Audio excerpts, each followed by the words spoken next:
to our next speaker for taking time out from his extraordinarily demanding schedule. You have his biography. Last night, I would underscore, Larry Summers drew ideas from two people that he cited. One was Alexis de Tocqueville, and the other was Michael Porter. Ladies and gentlemen, Michael Porter.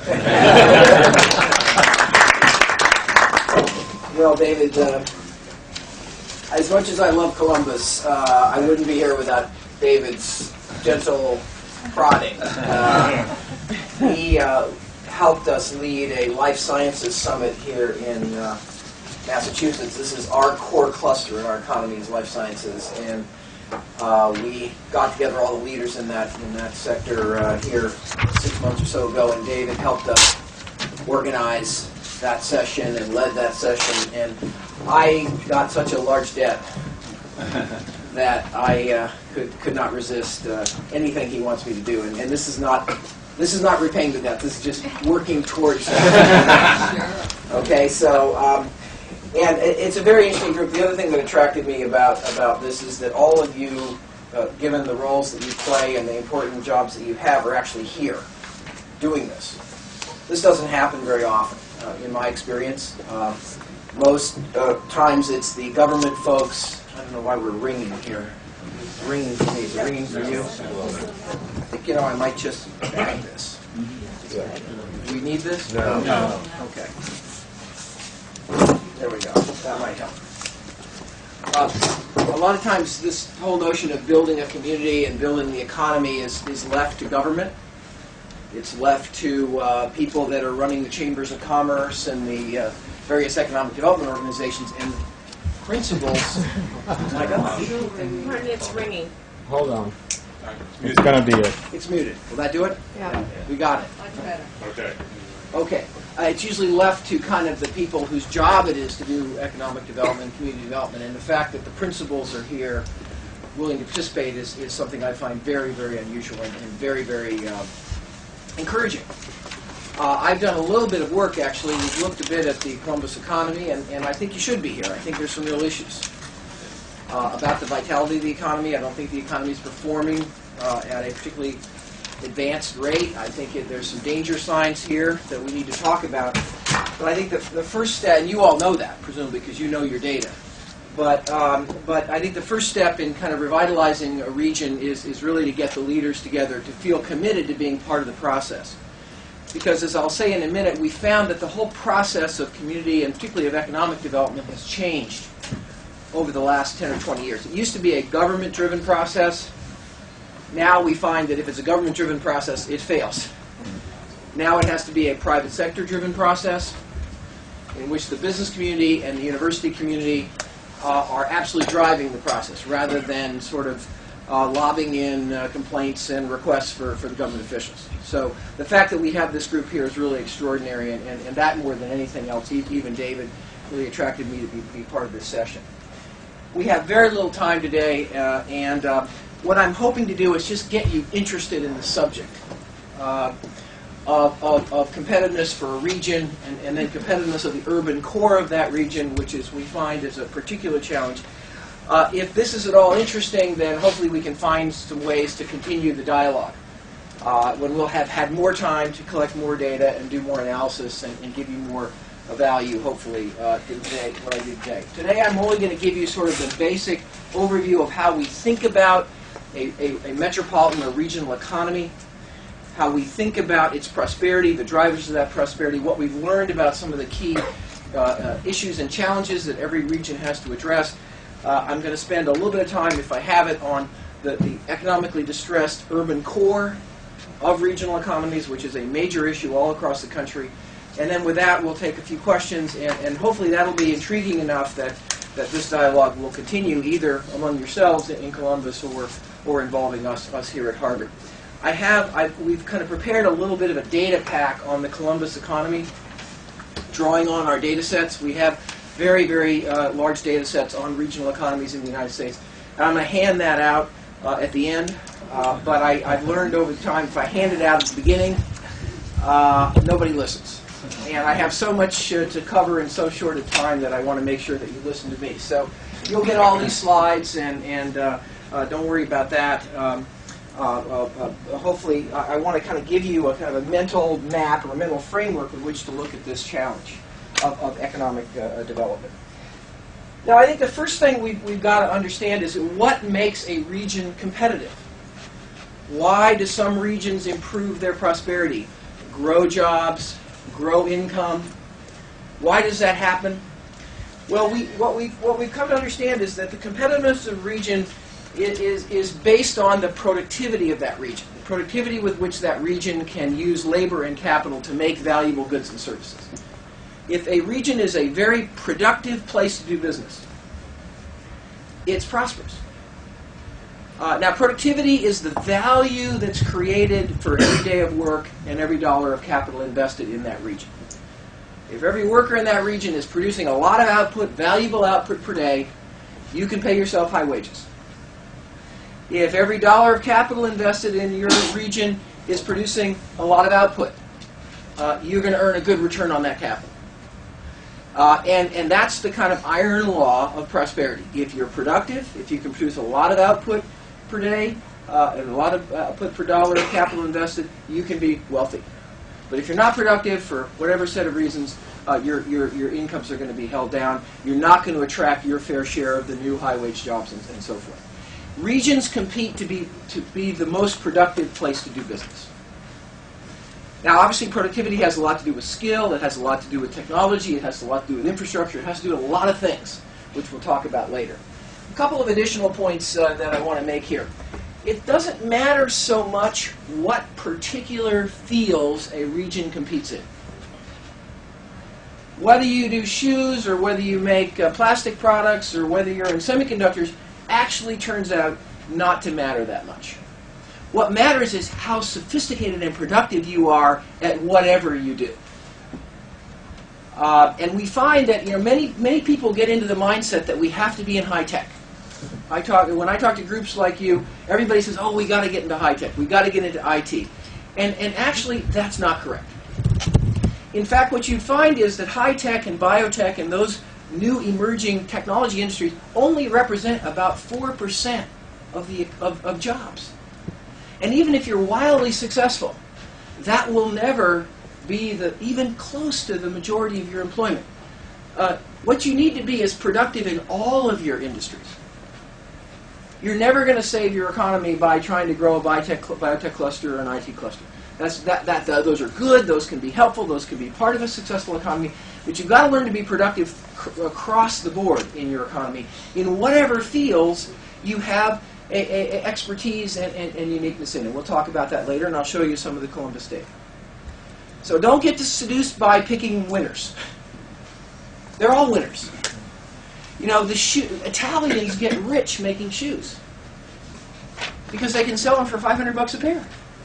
Because they have the best style and the best design and the best skill and the best brands. You don't have to be in semiconductors to be prosperous. You just have to be really, really productive. And the good news in this modern economy of ours is every field now is high-tech. Every single field in the economy is high-tech. You can employ advanced technology to do just about anything. From moving packages to making shoes to drilling for oil to whatever it is you do. So think about your fundamental role in building a prosperity in your region is raising the level of productivity of whatever you do. And we find that you want to build on your strengths rather than dream about getting into some entirely new field that you don't exist in today, because that never works. That's what we do. Okay. Now, what allows you to be productive?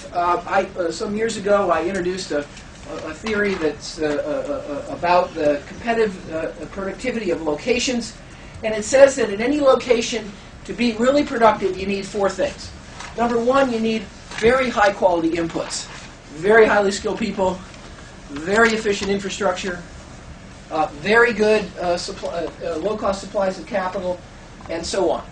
A strong scientific base so that companies there can access that scientific infrastructure to help them compete. So you need good inputs.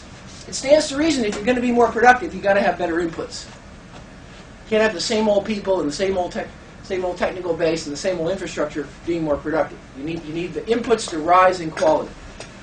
You need the right incentives so that the competition is productivity-oriented competition. So many of these things are said in Washington in your case. You need good intellectual property protection, you need investment incentives, you need a strong antitrust policy so that firms can't collude, they actually have to compete. Because we find that when there's a lot of local competition, you tend to have productivity improvement. And we see that in many sectors. In order to have a productive economy, you take advantage of sophisticated local markets. We find that regions are often competitive in those fields where they have very sophisticated local needs. Where your local market, where your local customer, where your local needs are very demanding, that tends to allow you to enhance your productivity and your sophistication in that field. One of the reasons why Italians are so great in making shoes is that Italians are very sophisticated customers of shoes. The average Italian spends more on shoes per year than any other nationality, but they buy fewer pairs than almost any other nationality because they buy very high average quality. Wouldn't dream of going to a Kmart to buy shoes. They want to go to a specialty store. They want to talk to an expert. They take their time. It's a 3-hour experience. It's that sophisticated local need that helps them maintain their vitality and their dynamism to drive their productivity up over time.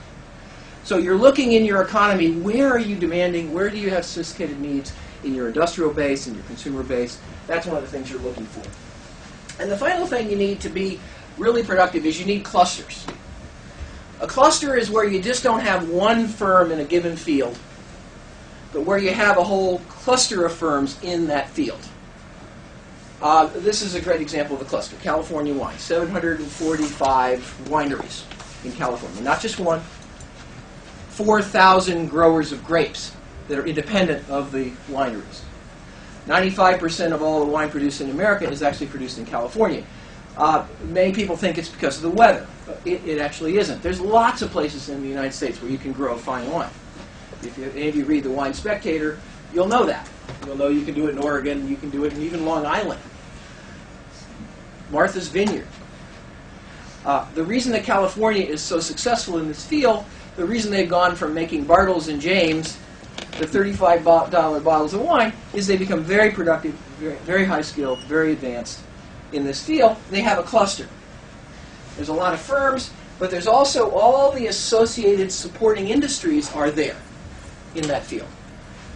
So a California winery that wants to borrow money doesn't have to go to their local bank and put up their house for collateral. They can go to a bank that knows their business and has loans where the great, where the aging inventory of the wine is collateral. Those of you here that are bankers, do you have any loans where your lender can put up inventory of wine as collateral? Of course not. Because you don't lend, you don't have expertise in that cluster. But in California, all the ad agencies, all the banks understand that cluster and have specialized lending programs, specialized programs. So that shows you some of the benefits of the cluster. When you have cluster, you can be very productive. All the skills are there, all the technology is there, all the expertise is there, the suppliers are right there, you don't need inventory, everything is just in time. And so when we look at an economy, what we see in all advanced economies is that we see their cluster. We don't see a random distribution of industries in the economy of any region. We tend to see regions unusually strong in certain fields, where they have that critical mass which allows them to be more productive than some other location. And so you want to build on those things when you're building your economy. I've got some data later we can show you. I've already really made the point that to build an economy that's competitive and prosperous, we found that the process has changed. If you look at this previous slide, and particularly this previous slide, when you think about competitiveness, the agony of competitiveness is everything matters. The schools matter, the roads matter, everything matters to competitiveness. Therefore, in order to improve competitiveness, you have to have a sustained, relentless effort to upgrade the standard in your region. So you got to be improving the schools, you got to be improving the technical schools, you got to be improving the university base, you got to be improving the physical infrastructure, you got to make sure the airport's efficient, You got it's on and on. It's a never-ending process of dealing with lots and lots of different sorts of things that all combine to shape the productivity of the region. And what we find is that if you see economic development as just something that the government does, it'll never get done. And it won't be sustained. If your economic development plan in the region is something that the mayor announces, at the beginning of his term or her term, that's always a death knell. You've got to have an economic development process that just keeps going on. Doesn't matter who the mayor is. It just keeps rolling because you've got institutions in place and you've got the private sector engagement and the university. The people that are going to be there, no matter what government is in power, those are the people who have to do economic development. And how to organize yourself to do that is something that we've learned a lot about. Again, I don't have time to cover all these subjects. Are very important subjects, but I'm just giving you a taste of this. Remember, this is just sort of a little tasting menu. And we can go into depth in any of these topics if you're interested later. Now, when we look at an economy like the Columbus area economy, when we look at it, we see three very different kinds of businesses in that economy. We see some businesses are in your region, at least conceptually. I'm not saying they are because we're not looking at Columbus yet. We're looking at the United States. Some industries are located in a particular location because of natural resources. Okay? So if you happen to have coal deposits in Columbus, there might be some firms there that do coal. Okay? So that's one class of firms in a regional economy. People that are there because of natural resource endowments. As you can see here, less than 1% of all U.S. jobs now are heavily dependent on natural resources. There's a few still left, but very few. And these are declining. What surprises many people is that actually the 2/3 of all the jobs in the Columbus region, on average, would be in local industries. These are industries that every region has in roughly the same proportions. Local health services, local construction, retailing, restaurants, things like that. These are businesses that don't compete across geography. They basically serve almost exclusively the local market. And we know that because as we look across the economic geography, we see that every region has these industries in roughly the same proportions. These industries are 2/3 of the jobs, believe it or not. 2/3 of all the jobs in your region are local. They're serving the local market. They've actually been, this category of jobs has actually been growing faster on average than any other category. But as we'll see later, these jobs have relatively lower average wages. Why? Because these industries tend to deploy less technology, less skill, and therefore they're less productive. The real core driver of any regional economy is what we call the traded clusters. These are the firms in industries that make products and services that are traded across regions. That are products and services that are sold across the state, across the country, across the world in some cases. We see that this is actually a little less than 1/3 of all the jobs, on average, in the U.S. They're growing, not hugely rapidly, but they're growing. But look at the average wage of the traded clusters versus the local clusters. Substantially higher.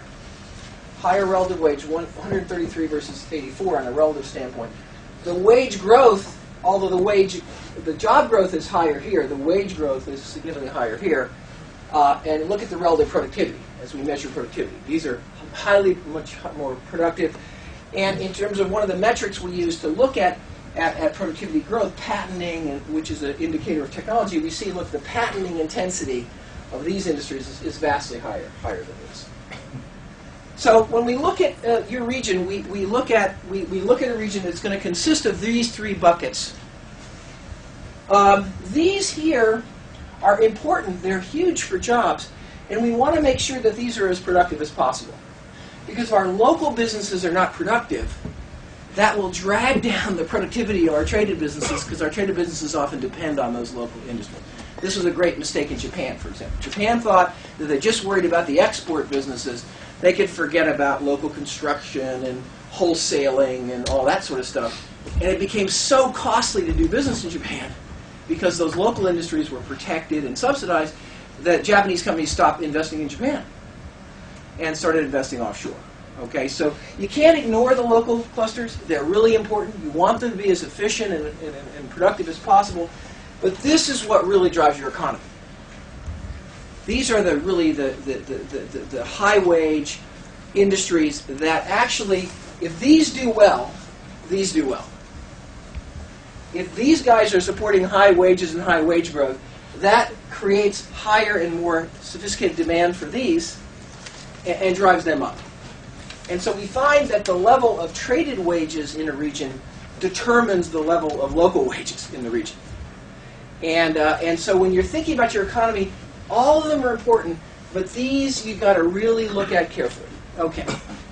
Now when we look at a regional economy, what we see then is the traded clusters are very different depending on which region you're looking at. Because there's specialization, and regions tend to do best in they tend to do best in different fields. So, Raleigh-Durham, we have one mix of traded clusters, whereas in Houston we have a different mix, in Atlanta we have a different mix, and so forth. So, let's have some fun. Let's look at Columbus. Theory part, we've gotten through. Well, first of all, let's think about how we measure data for a region. There's obviously the city. The blue here is what's called the Standard Metropolitan Statistical Area, SMSA. And the data I'm going to show you is for that particular area of geography. The brown is what's called an economic area. That's a bigger economic unit defined by the Department of Commerce.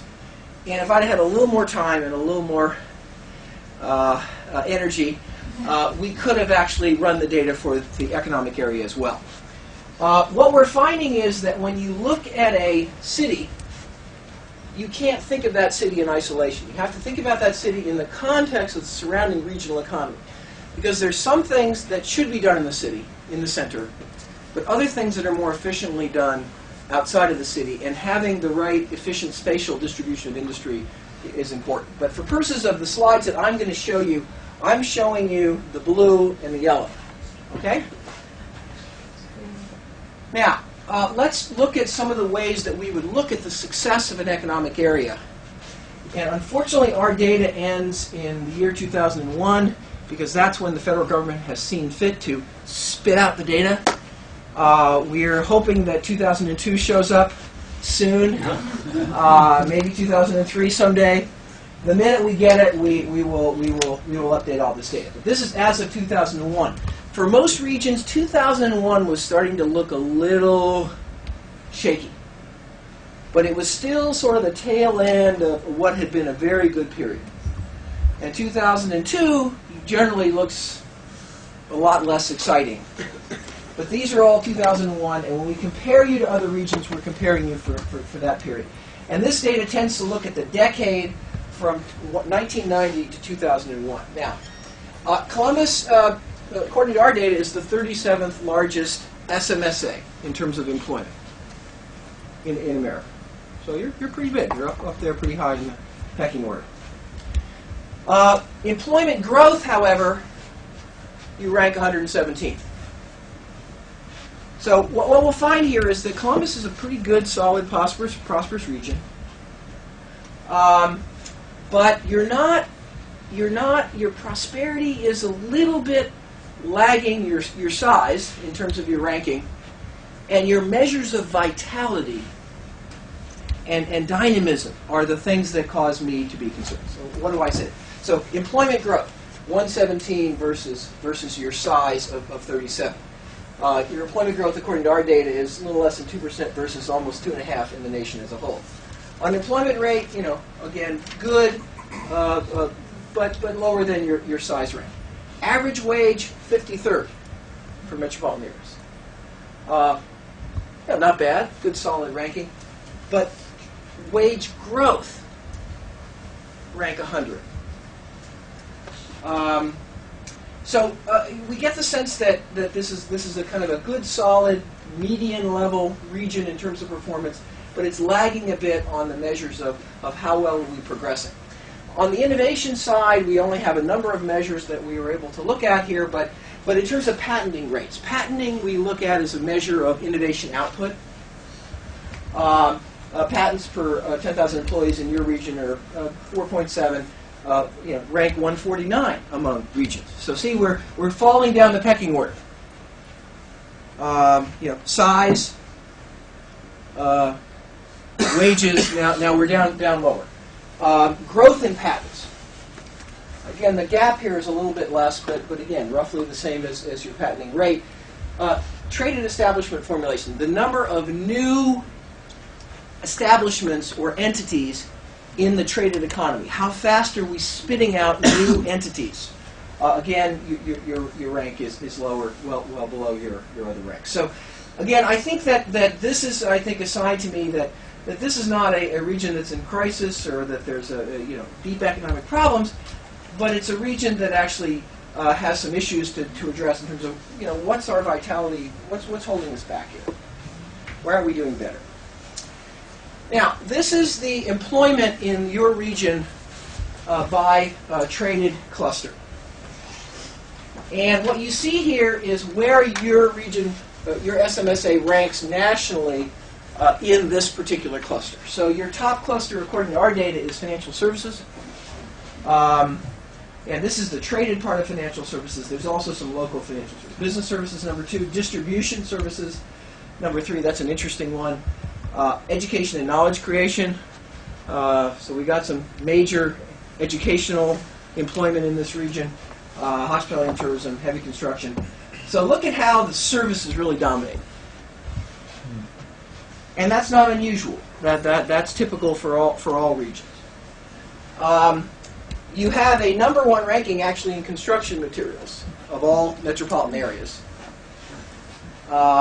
Your other high rankings, a pretty high ranking in financial services. Remember, you're 37th largest. So anything where you're higher than 37, you have sort of over-penetration. How many regions are there? 318. These are metropolitan areas. We're not looking at the whole economy. We're looking at just metropolitan areas. Okay. You have an interesting ranking in lighting and electrical commitment. Footwear is tiny, but you have an interesting ranking there. Communications equipment, plastics. These are areas where you have some strength as measured by employment. Okay. Now here's your kind of business portfolio, if you will, in the traded economy. Again, the local economy, you've got pretty much the same local industries that everybody else does. Okay. So we focus here. We saw the construction materials. We saw the communications equipment. So basically what we do here is we say, okay, what's our average share of national employment in the area? So you turn out to be 0.67% of national traded employment in the Columbus metropolitan area. So if you have more than that, that means that you have a strength in that cluster. That is, you're over-penetrated. You have more employment there than we would expect just given your average size. So that's above the line. And then here is where you're kind of gaining position relative to other regions, losing position relative to other regions. And so we see the outliers. Let's scroll in on this part of the economy because this is perhaps a little bit more interesting. So we see that financial services is actually quite a interesting case where you're not only are you strong, you're like kind of double as strong as you would expect given your size, but you're also gaining share.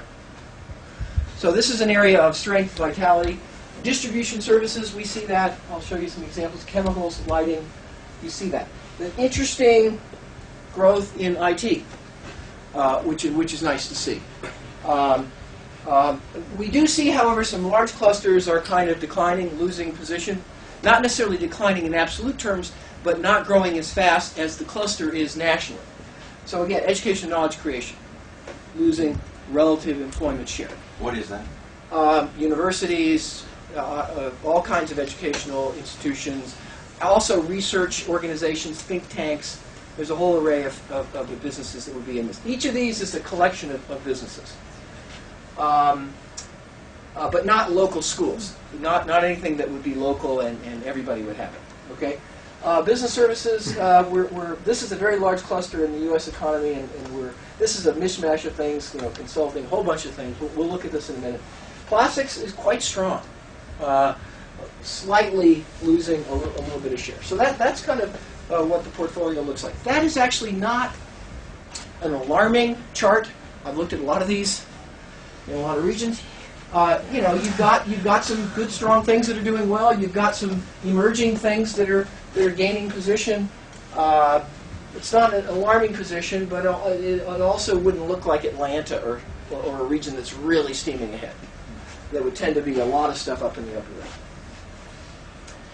Here's where the jobs were created over the decade from 1990 to 2001. And what we see here, the little blue line, would be the national benchmark.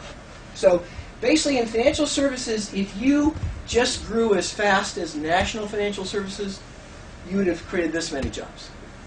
But you actually created this many. And that's why you're gaining share. See? So you did well here. But in business services, national benchmark, you would have created that many jobs.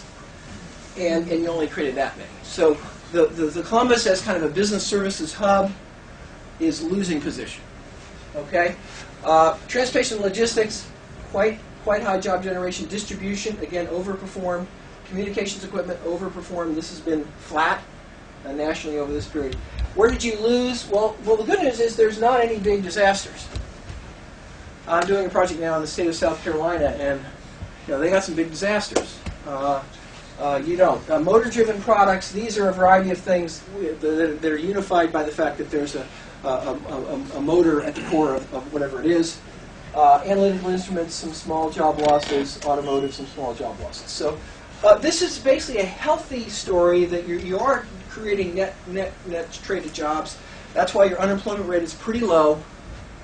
But it's interesting to look at this mix and see what it's telling us about the nature of our economy, where we're working well, where we're working poorly.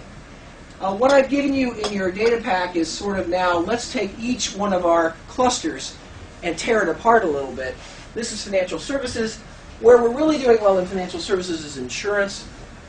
That's steaming ahead, growing, generating all of the jobs that were generated in this cluster came out of insurance. We can show you which companies those are. We can give you the companies in each of these bubbles. To the extent that the data is not perfect, we can give you a lot of the list of who's here, who's there, and who's there. Again, all this stuff we have, and we'll be happy to share with you. This starts to give you kind of this picture of what's your economy, how is it evolving, what can we do to make it better. See, here's the insurance dominates the jobs, but here's another pattern we tend to see in Columbus as we flip through a lot of these charts. We tend to see that we have decent wages, but these charts on wages, this little diamond is the national average wage in that subcluster. So yes, you have securities brokers, dealers, and exchange employment in your region, but compared to the average national wage in that, you're low. So we see that in software and computer programming. We see that in a lot of fields.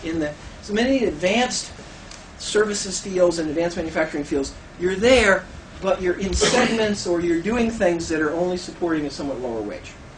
So that tells us that we've got to find a way to raise the skill base, raise the sophistication, raise the technology base of our economy, and essentially drive the wages up. Okay, now what I've talked about so far, and I've taken 98% of my time already, is the regional economy as a whole. And there's so much more to talk about, and so much more we could cover in terms of how to think about it, how to diagnose it, what to do about it. We can cover that in the Q&A. Now, as requested, I'd like to scroll down from the region as a whole to the urban core. Because what we find is that in many regions, we have sort of a donut effect. And that is, we have a pretty high level of prosperity around the tasty part. But then there's kind of a hole in the middle. And there's actually quite a bit of poverty and unemployment and lack of economic success right in the middle of the donut, right in the actual inner city itself. And that's also true in Columbus, based on what little data. Again, we've got a little data done here, but not a whole lot. But that is an issue. And so one of the things we understand is that that situation actually is intolerable in the long run. We can't have a healthy regional economy unless our urban core is healthy. Why, how do I know that? Because that's what the data tells us. The data tells us that regional vitality is affected by the vitality of the core. Now, there's been a wide recognition that inner cities are a big problem in the United States. We know that poverty in the U.S. is concentrated in inner cities. You're not, Houston or Los Angeles, but you have your own version of an issue of the urban core not being as vital as the rest of the region. What do we do about that? Well, the traditional kind of way of addressing the urban core was a model that looked like this. Basically, the whole focus was how can we help these poor people? The way to help them is to figure out all the deficiencies that they have and all the social needs they have, housing, health care, etc., and pour money and resources into that. The economic space that was looked at was the neighborhood. So we had all these community development corporations, neighborhood by neighborhood, block by block. And the lead actor in this process was government. That is, it was government's job to deal with all these poor people in the neighborhoods by helping them address their social needs. And that is correct as far as it goes. That is, the folks living in these communities have a lot of needs. And housing stocks are not up to snuff. And home ownership is low. And education levels are inadequate. And so all that effort was critically necessary to kind of get us to a certain level. But what we've come to believe is that that's not enough. That you can't just try to focus on the weaknesses and deficiencies. You actually have to make sure that you also think about how to create a healthy economic base in those communities. Because unless these urban core areas are participating in the economy, unless the residents of these communities can actively participate in the economy, then there's no amount of money that will ever solve this problem. Because we'll just be ameliorating a problem rather than dealing with the underlying solution. So what we've been working on is to say, okay, let's view the inner city not only as a social problem but also as an economic problem. And what steps can we take to actually build healthy economies in our urban core? Now, for many people, that seems to be an impossible dream. Because people kind of assume that, well, the place where the economic activity should really be is in the suburbs. But actually what we've come to find is that that's actually not the natural state of affairs. In fact, the urban core ought to be a very vital economic region, if we think about it the right way, and we can change that in many cities. So what we've been doing in our work on inner cities is to say, okay, let's change the model here. Let's keep doing some of this stuff, but let's also think about not just reducing poverty, but creating jobs and wealth. Not just focusing on deficiencies, but where could we find the competitive advantages? Where could we find the assets of our urban core? What could we build on in terms of an economic base? Rather than looking at the neighborhood, let's look at the whole region and think about where the urban core could fit into the spatial economy of the region. And again, how can we kind of shift the leadership? Now, the basic starting point for thinking about how to revitalize the urban core is to say, okay, what are the competitive advantages that the urban core might have as a place for business? What sort of businesses should be thriving in those areas versus the suburbs? And the basic theory, and again, I don't have time to cover all of this, is that there's again 4 key hooks that we find for urban economic development. Number one hook is the workforce. We often have, this seems a little strange now because we've been in sort of an economic downturn, but we are facing a worker shortage in America. There's absolutely no doubt about it. And we're going to have no workers very soon. The economy just continues a little bit longer. We're already seeing the changes. The reason we know we're not going to have any workers is that the workforce is growing at 1%, and the economy is growing at 2.5% or 3%. And remember what it was like, before we hit the downturn. It was impossible to find workers. And the last, basically, pool of underutilized workers in most regions is in the urban core. And so it's absolutely, that becomes a real asset. And for businesses that don't require very high levels of skilled people, the urban core becomes a critical place. In fact, before the downturn, we had companies starting to move back into the urban core because that was the place where they could attract and retain a workforce. A second thing we find in the urban core, and again, I don't know Columbus here, so I can't tell you how much these principles map. All of them don't necessarily map. What we tend to find in the urban core is because of population density, even though the average income is low, we tend to see a very large market for retail goods and services, and often commercial goods and services that has been abandoned. All the retailers moved out, all the supermarkets moved out, and there's a pool of underutilized demand that often can be a really important engine for getting investment flowing back into those regions. The data we have on Columbus suggests that this is absolutely true in Columbus, that in the so-called inner city areas of Columbus, which we've tried to chart, and I'll show you that in a minute, the actually purchasing power per square mile is much higher in the urban core than it is in the region as a whole, yet I don't know the degree to which the retailers have actually come back to the urban core in your community. They are starting to come back in some parts of the country. We find that the urban core is truly a strategic location, near the central business district, near the transportation network. So in businesses that are logistically sensitive, that require a lot of deliveries and logistics, the urban core tends to be a good location. And then we find opportunities to link the urban core locations to the clusters in the regional economy. And the basic principle is to look at the city, look at the region, understand what that urban core looks like, what assets it brings as a business location, and then start to change the mindset.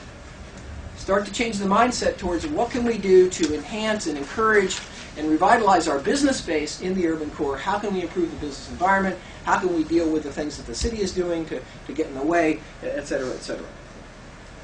Okay, again, just a little bit of data and then I'm going to stop. These green census tracts are defined as economically distressed urban neighborhoods using our methodology. We look at three metrics. We look at poverty rate, unemployment rate, and average income. And based on those three metrics, we would take all the census tracts in a city or metropolitan area and we would classify them as being economically distressed inner city or not. And using our methodology, these areas, which mean something to you, they mean nothing to me, are actually the ones that qualify as economically distressed. Okay? In these green census tracts, we find 26% of the city's total population, according to our data. Okay? Now, in these census tracts, there are about 6,000 establishments. So there is a business base, and a fairly substantial business base employing a fair number of workers. But we find that, like in many cities, the employment growth in that area is actually negative 1.3%, whereas the average employment growth is much higher in the MSA. So this is a classic pattern. This area, often has a business base, but it's not been looked at as a place in which economic development and business development is the central agenda. It's been looked at as a place where we got to deal with the poor people. The largest inner city clusters in Columbus are four of them are local clusters, which is not atypical, and we see some substantial financial services employment. So this is kind of a snapshot, which really tells us that Columbus does have an inner city, and it is not economically vital, and so you're not breaking that particular trend. So here's some more other statistics about your inner city. Again, about 187,000 people. Substantially lower median household income, 25 versus rest of city 43 versus rest of MSA 52. This is household income, not individual wage. Unemployment rate 3 times higher. High school attainment lower, not disastrously lower, but lower. Minority population, substantial, although this is not a high percent from perspective of all cities. Fairly young population, but actually a lower young population than outside. Home ownership rate, lower. Income density, purchasing power per square mile, actually 57,000 versus 7 in the MSA. So you can see that there's a lot of concentrated purchasing power there. That's why retailers should be in these communities, because they actually are very good markets, and we're seeing that all across the country. A couple more data slides, and then we'll stop. This measures some measures of the business base. So the employment, I said 36,000, 6,000 establishments. Negative growth here, slow growth in the city, pretty rapid growth outside of the city. Business startups, interestingly enough, pretty equal. Bankruptcies actually lower. So this is an interesting. Here's the sort of the portfolio chart for that of the inner city area, and you can see again some good things and some bad things. This looks at how much the urban core is of the metropolitan area's employment, and then is it growing or shrinking? We've got too many big bubbles below the line that are shrinking. But what this says is that 50% of all the metropolitan area's transportation and logistics is actually in the urban core. So that's a sign of one of those competitive advantages. If you're going to run a transportation and logistics operation, you want to be in the center, so you can go out as opposed to be out trying to fight your way around and in. So again, I've kind of given you some data here, some thoughts. I guess what I would just close with is that today, we are in a very, very open and competitive economy. Your region is competing not only with every other region in America, but it's also competing with other locations around the world. We're never going to win based on low wages. We'll never win. If all we offer is low wages or low cost of doing business because we have low electric power cost or cheap water or whatever, we'll never win that game. You won't win it even in America, because there are many other places in America that are much lower cost places to do business than Columbus as a region. So in order to have a vital economy, we've got to figure out what we need to do to create a more productive, more sophisticated environment in which the businesses can operate. And in order to do that, we found that we need to not think about some general policies like just improving the roads, but we've also got to start to think about clusters and where we can develop unique specializations and unique assets and unique technical expertise and unique educational programs and unique think tanks and university research institutes. We're going to need to start to think about how we can be unusually productive and unusually competitive in the field. But when we think about economic development, we can't just think about the region. We also have to put a lot of weight on the urban core as well, because that turns out to be often one of the things that's really very strongly affecting the overall results of the region as a whole. Okay. Well, I can stay a little bit longer if anybody has any questions. And again, I hope this will encourage you to do a little bit more work on this. I don't know what your plans are, but I'd be interested in hearing about those as well. David? Michael, And you're a Harvard guy. You're not in Columbus. but if you were a member of the partnership, and once you got your head around this, and you went home to Columbus, and you think, okay, where do we go from here? Yep. Where do we look for other models in the United States that might be somewhere in our area, look like us, but have also become more vital? Right. Where would you look, and how would you do it? Yeah. Well, we can. First of all, I think what this says is that if you haven't already done it, every so often, every community ought to do sort of a competitive assessment. Where are we? And the most important thing you do a competitive assessment about, usually about your economy and its health. So I think that's one implication. And so this is just a teaser. This is just the beginning of what that process is.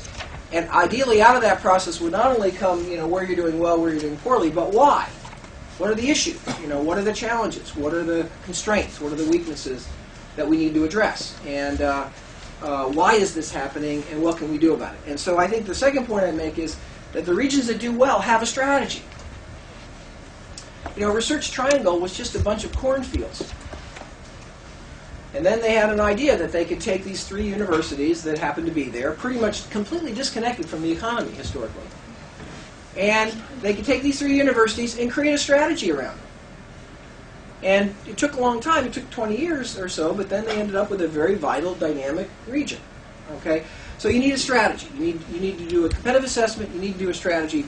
Who should do that?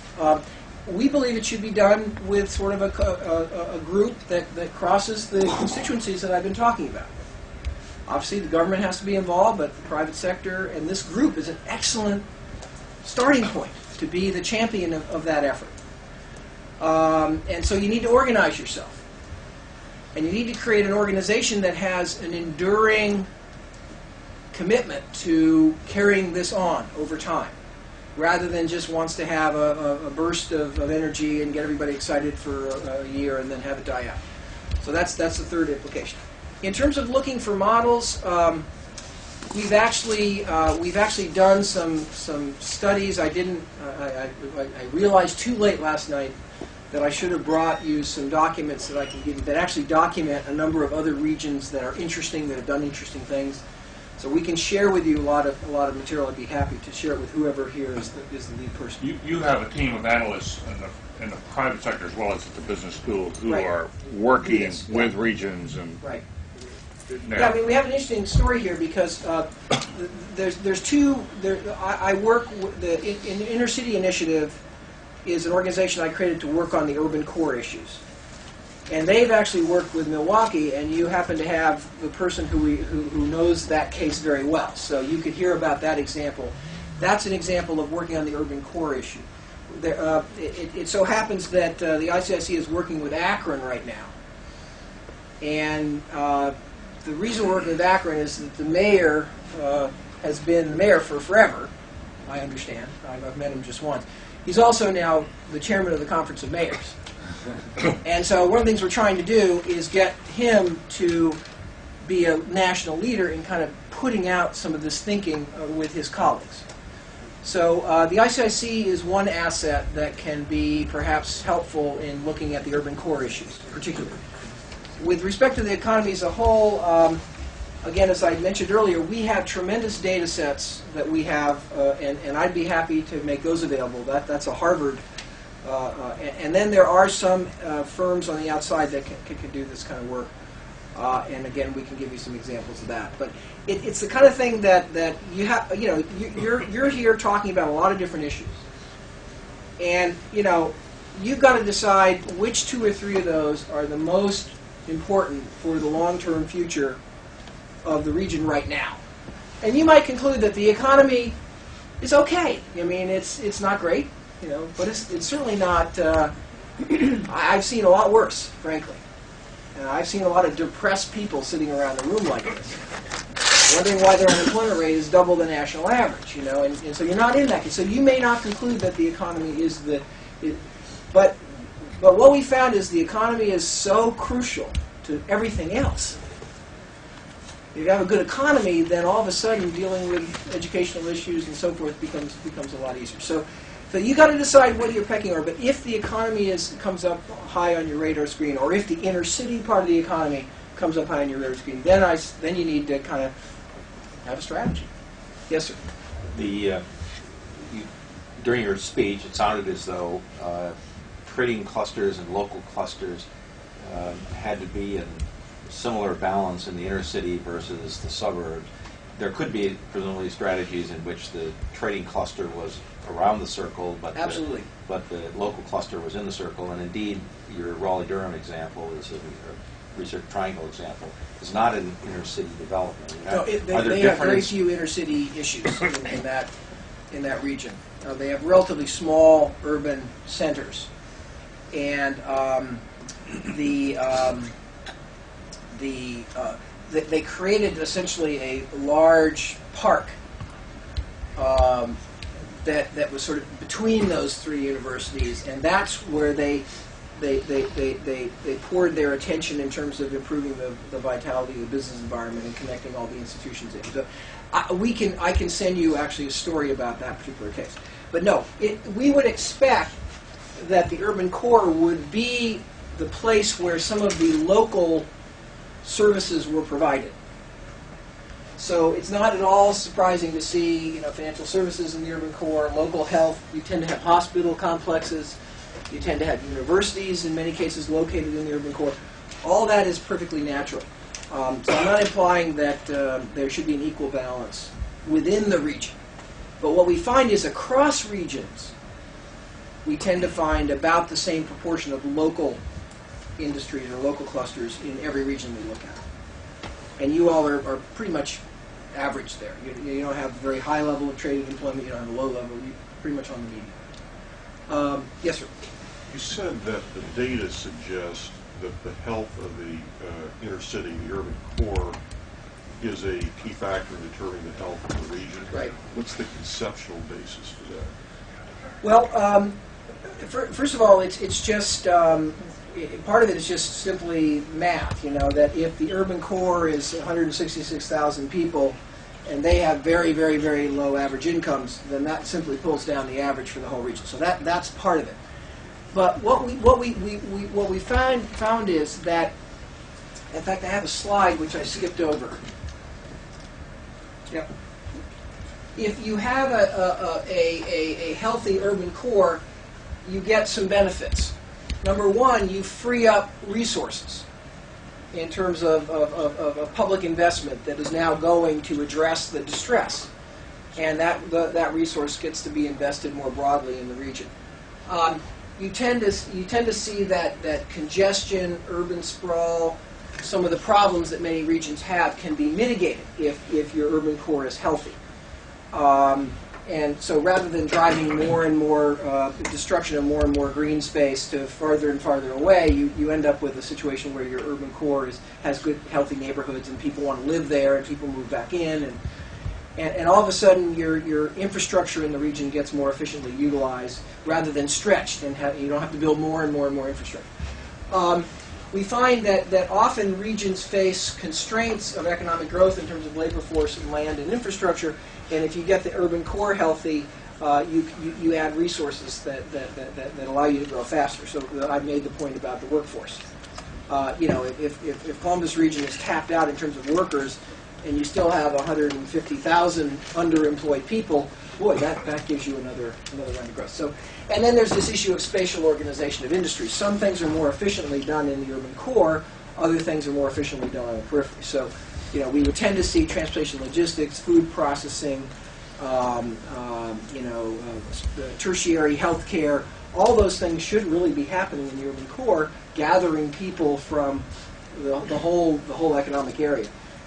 Whereas if the urban core is failing, then you end up driving businesses out of that urban core, and you have less efficiency in the economy. So that would be kind of the conceptual underpinnings of why you should care beyond equity, beyond just doing the right thing, why you should care economically about the health of the urban core. One more? You've done some writing on corporate philanthropy. Right. Does it have a role in building competitiveness? Absolutely. I guess I understand Mark Kramer, my co-author, is coming in today. And I think that, this is good, I have only 30 seconds, so I'm going to be a little provocative. I think that the economic health of the region is probably the area where corporate philanthropy can have the biggest potential impact. Because who knows better what it takes to build a healthy economy than the private sector? And that the private sector ought to be thinking about how to deploy its corporate philanthropy that in ways that really improve the business vitality and the business context in the region. And that's an area where corporations have unusual expertise and unusual knowledge. I think that I also would say the same thing about the community foundation. I don't know the community foundation in Columbus, but But I think the Community Foundation has a You're special very role. fortunate. Very fortunate. He asked the question. It's the guy who asked Jim, the question. okay. The Community Foundation, I think, also has a very fundamental role in the sort of economic development of the region. So the private sector philanthropy, working closely with Community Foundation, I think is a very excellent focal point here. But you're going to need some kind of an organizational structure. Perhaps this partnership can be the core of that in order to do the assessment, do the research, develop a strategy, and then sustain the implementation over time. And I'll get to you some documents that will hopefully add further thoughts. David. Michael Porter, thank you very much.